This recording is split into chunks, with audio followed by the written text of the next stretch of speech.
I've never made R&B before, but I learned how to make it so you don't have to. So today I'm going to be making a genre I don't really know how to make. So what we're going to do is spin this wheel of genres, and all the genres on the wheel come from this list. But if you have any suggestions for things you want to see me add to the list, make sure you leave them down in the comments. So once we pick the genre, I'm going to go through YouTube. I'm going to learn from some of the videos on there. I'm going to explain how I learned making music so that hopefully you can take something from that. And then I'm going to show you what I've learned so that you don't have to go and learn it yourself. So let's spin the wheel.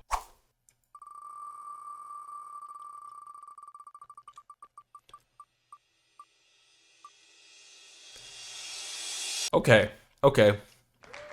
I think R&B is a good spot to start. I'll take it. How to make R&B. Hey, the homie Dylan XO. When I'm trying to learn by watching someone else's videos, there's a few things I pay a little extra attention to, like what kinds of chords are being used, and this really helps you to understand what kinds of chords to expect in this style of music that you're making. A lot of 7th chords. On top of that too, I pay close attention to the chord progressions. Bro is going with a 1-7-6 progression. If you know what you're doing, this can give you some ideas for your own chord progressions based on the chord progressions you see in the videos. On top of that too, I look for different techniques and things that the producer I'm watching is doing that I may like or dislike. Yeah, I'm not a big fan of that dissonance there. Ooh, that chord's nice. To hopefully get some ideas and inspiration for my own production. By the way, shout out to Dylan XO for the fire video. I'm gonna link that down in the comments if you want to check that out. So now that I've watched one video and basically learned how to make R&B, let me tell you what I learned. First things first, you're gonna want to be in a slower BPM. Yeah, 94 is good enough for me. Let's just build out some basic chords. I'll throw in some 7ths here and there.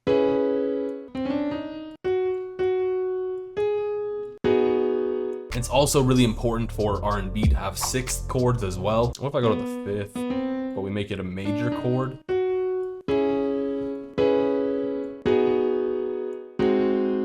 So pretty much for your R&B progressions, you're gonna wanna make sure you're using 7th and 6th chords. If you don't know, that just means you add the 7th and 6th to your chord. And it's also important to leave some space at the end of your chord so that there's room to breathe between the 2 chords.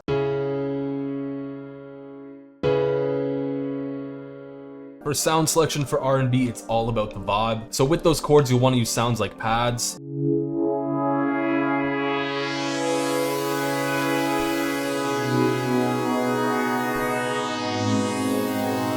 You'll also want to use synths.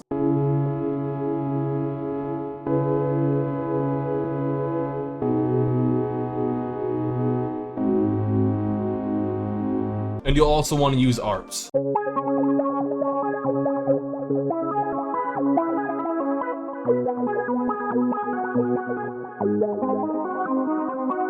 I need a different ARP sound. Ooh, that's really cool.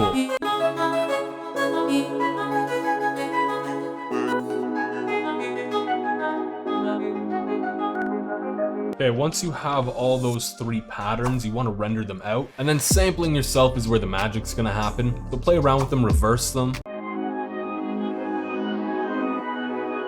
And then you can even go through and just kind of chop them up a little bit. And to make sure these chops are a little bit smoother, I'm just gonna fade them in and fade them out a bit.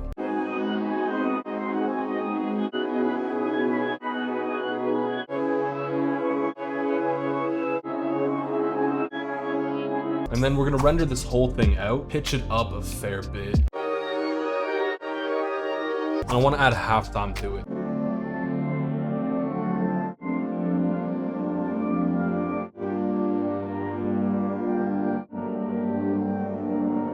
And to get a little bit more of an airy vibe, I'm just gonna throw in some reverb too. And those chords from earlier, we can just move those up 600 cents, and we can press Alt-Y to reverse them.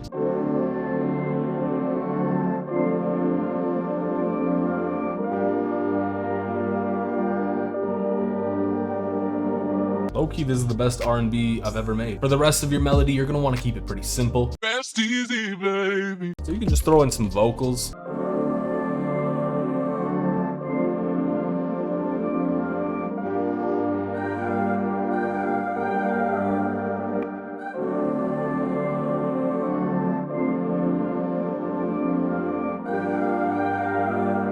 And for your vocals, you're gonna wanna filter out a ton of the frequencies, so pretty much just make it sound really damp.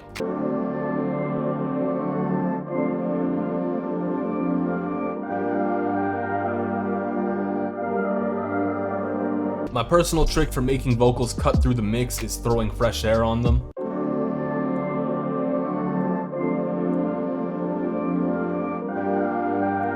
Now for your hi-hats, you can just use a two-step if you want, but what I would recommend is going in here, cutting out some of the notes.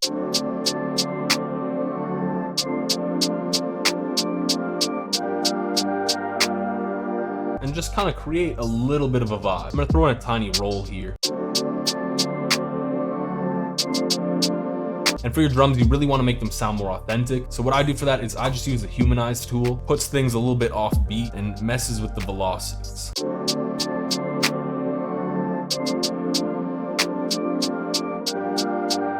For your kick too, you're gonna want to keep that simple.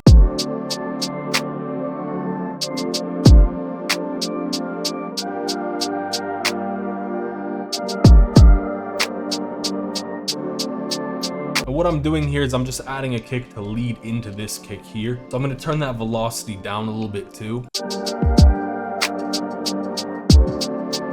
Personally, I want to use an open hat somewhere. But I need a different open hat. I think this could work. Now the beat's missing low end, so you're gonna want to throw in some kind of bass. For your bass, you mainly want to play the root note of your chords, but every now and then you could jump up to the 5th of the chord. And that'll just kind of create a nice melodic line in your bass.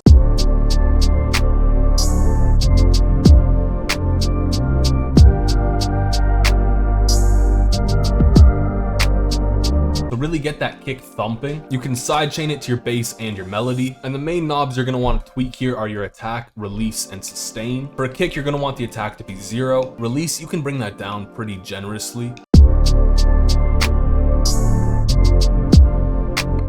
And then with fruity limiter, threshold is going to be how low it ducks to, basically. And to take out that really gross rumble I have in my bass, I'm just gonna do a cut at 20 hertz. Now these drums are a little bit basic, so if you're gonna want to take them to that next level, you're gonna have to add in some kind of perk loops or fills. And again, R&B is all about the vibe, so you can add in some kinds of like rain samples or really whatever you want. I'm just gonna add in this coffee shop ambience.